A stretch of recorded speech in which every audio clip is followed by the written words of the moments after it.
भोजन तो सभी करते हैं ना, कि नहीं करते? हाँ? करते हो कि नहीं? वो भी थोड़ा बहुत नहीं, कम से कम।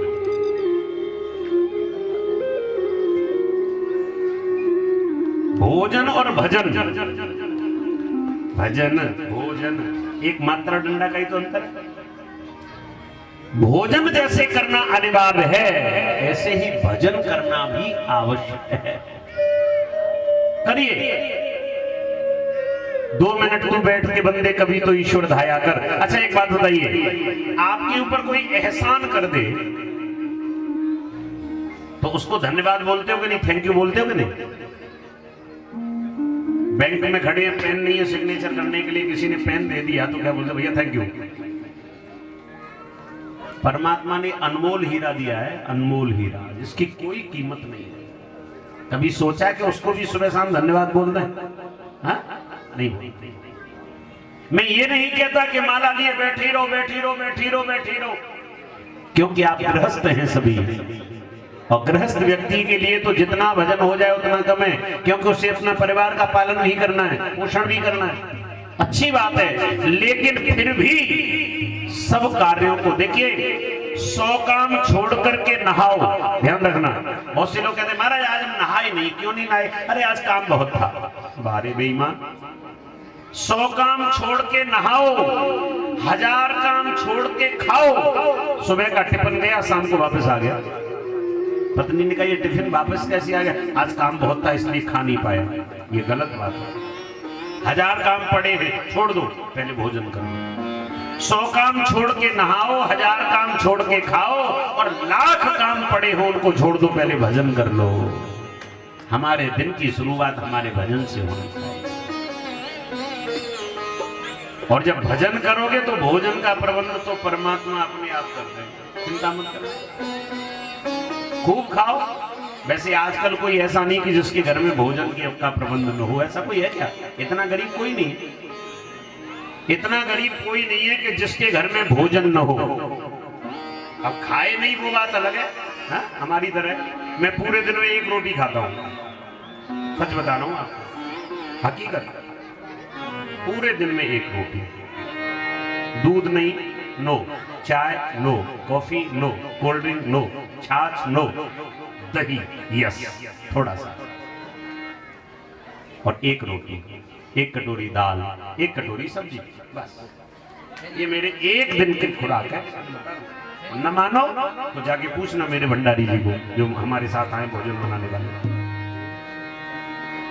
बाकी आप कहोगे महाराज 50 किलो आटा काय को लाके रखा है, तो मैं ही तो नहीं खाता हूं, बाकी तो सब है और लोग तो है भाई साथ में।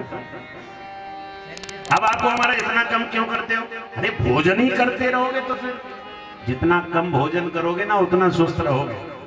और देख लो 4 घंटे बोलने की क्षमता भगवान दे रहे और लगातार दे रहे।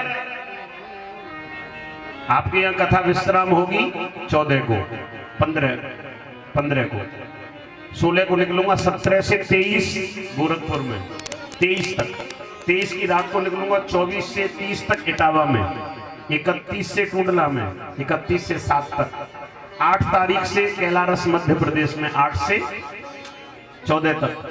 14 की रात को सीधा भागूंगा दिल्ली, सवेरे 5 बजे की फ्लाइट है, सीधा छत्तीसगढ़, 15 से छत्तीसगढ़ में सुबह की फ्लाइट है 5:30 बजे की। छत्तीसगढ़ में 15 से 21 तक, 21 को कथा विश्राम करके नाइट की फ्लाइट फिर पकड़ूंगा और दिल्ली पहुंचूंगा। दिल्ली से रात में फिर चलूंगा सीधे 22 तारीख से कुशमरा मैनपुरी में। वो कथा 28 को विश्राम होगी, 29 से आगरा कैलाश मंदिर पे। आगे की डेट याद नहीं है। क्षमता भी दे रहे हैं भगवान बोलने की, दौड़ने की। अब आप लोग इतना कम भोजन, और तो कुछ खाते होंगे, बादाम हलवा खाते होंगे, कभी नहीं खाते। बादाम नहीं खाता, किशमिश नहीं खाता, छुआरा नहीं खाता, चिरौंजी नहीं खाता, तुम्हारा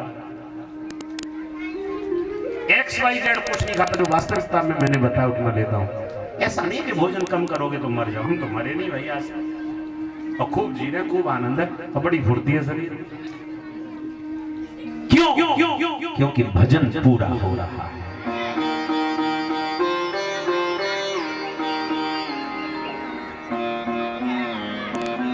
जो हमारे जीवन को चाहिए वो जरूर मिल रहा है उसके साथ साथ, और उसको लीजिए। मैं निश्चित कहूंगा आपसे, आप जिस दिन भजन अपना बढ़ा दोगे उस दिन तमाम दुनिया भर के झंझटों से पीछे हटने लगोगे।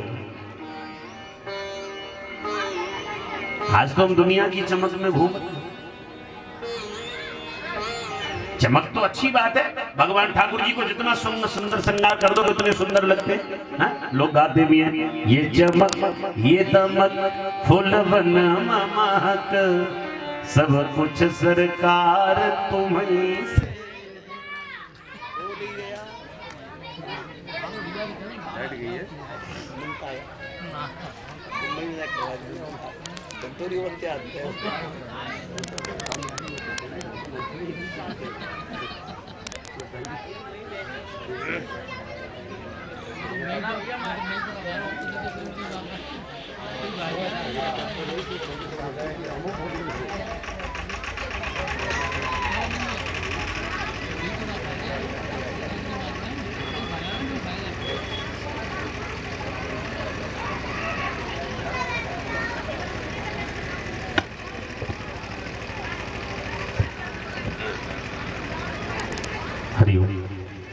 रामलला सरकार की जय, कृष्ण कन्हैया लाल की जय।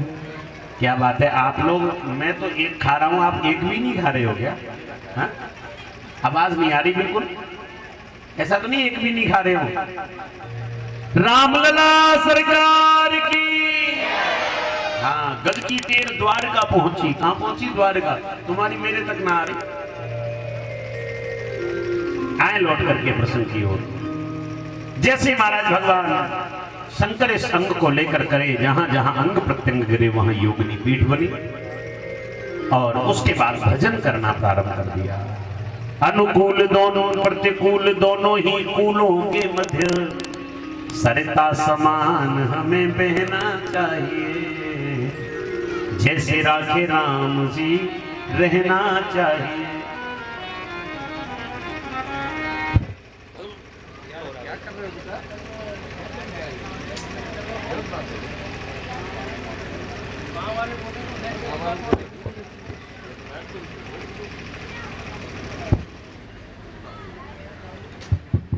हरि हरि हरि। भगवान शंकर आकर के भजनस्थ हो गए और भजन करने लगे। इधर क्या हुआ, एक तारकासुर नाम का दैत्य है और इसने संसार में हाहाकार मचा दिया, और हाहाकार मचाते हुए इसके मन का भाव था, इसने ये वरदान ले रखा था कि भगवान शिव के अंश से ही मेरी मृत्यु होगी। अब भगवान शिव का अंश तो तब आए जब भगवान विवाह करें, और भगवान तो समाधि में चले गए। बीते सम्मत सहस 87, भगवान शंकर की समाधि कितनी बड़ी है मालूम है? बीते सम्मत सहस 87,000 वर्ष की समाधि लगाते थे शंकर जी। अब आप एक बात विचार कर रहे होंगे कि 87,000 वर्ष की जब समाधि ही लगाते थे भगवान, तो इनकी उम्र कितनी होगी? हाँ? विचार करने वाली बात है कि नहीं? देखिए, संसार में अगर सबसे ज्यादा उम्र किसी की है तो किसकी है मालूम है? भगवान शंकर की। आपने देखा होगा जब कोई व्यक्ति बीमार होता है, यंग व्यक्ति मतलब जवान यौवन अवस्था में, तो आचार्य लोग कहते हैं कि महामृत्युंजय का मूल पाठ कर दीजिए या अनुष्ठान कर दीजिए, इनकी उम्र बढ़ जाएगी। तो उम्र कहां से आती है? भगवान शंकर अपनी उम्र में से उम्र देते हैं। अब आप कहोगे इसका कोई प्रमाण? इसका प्रमाण है, आपने मार्कंडेय जी महाराज का जीवन चरित्र कभी सुना है क्या? एक बार सुन लीजिए, उसके बाद शंकर जी के आगे प्रसंग में चलेंगे। ये चर्चा आई है इसलिए वर्णन कर रहा हूं। शंकर जी से ज्यादा उम्र किसी की नहीं है संसार में। उधर मत देखो, मेरी तरफ देखो, ये इसी में आ रहा हूं, मैं ही हूं, कोई और नहीं। इधर देखो मेरी तरफ। हाँ, अच्छा मेरी शक्ल बुरी है कि ये मोबाइल बुरा है? जो बुरा हो उसकी तरफ मत देखना। मेरी शक्ल बुरी है ना? हाँ, ध्यान दें। तो मार्कंडे जी महाराज का जीवन परिचय एक बार थोड़ा सा ध्यान कर लें। काशी में एक ब्राह्मण रहते थे जिनके यहाँ कोई संतान नहीं थी। एक बार ये बड़े दुखी हुए तो भगवान शंकर ने आकर के कहा कि ब्राह्मण देवता क्या बात है, क्यों दुखी होते हो? इन्होंने कहा महाराज कोई पुत्र नहीं है। बोले क्या करोगे पुत्र लेकर के? पुत्र लेके क्या करोगे? आजकल बहुत से लोग रोते महाराज बेटा हो जाता। क्यों? पुत्र का एक ही अर्थ है, पुम नामने नरकम त्रायते पुत्र। एक पुम नाम का नरक है, उस पुम नाम के नरक से बेटा हाथ पकड़ के पार कर देता है। बस पुत्र का कर्तव्य यही है और कोई कर्तव्य नहीं। पुम नामने नरकम त्रायते पुत्र। पुत्र का अर्थ का पुम, पुमाने नर, पुत्र माने तार दे। जो पुम नाम के नरक से तार दे उसको पुत्र कहा जाता है। लेकिन कुछ पिता ऐसे हैं कि जिनको कुपुत्र मिल गया है, सवेरे शाम बस केवल कोई मतलब ही नहीं है किसी से, हाँ? तो वो तारेगा क्या? वो तो अपने कुल को और डुबा देगा। तो भगवान ने कहा कि क्या करोगे पुत्र लेकर के? कुग्राम वासा कुलहीन सेवा। देखिए कई बार हमारे पास सब कुछ है लेकिन हम अंदर से जलते रहते हैं। कौन जलता है? कुग्राम वासा कुलहीन सेवा, कुभोजनम क्रोध मुखी च भार्या, मूर्खस्य पुत्रो विधवा च कन्या, बिना घृणा सड़ प्रदिहन्ति कायम। बड़ा सुंदर श्लोक।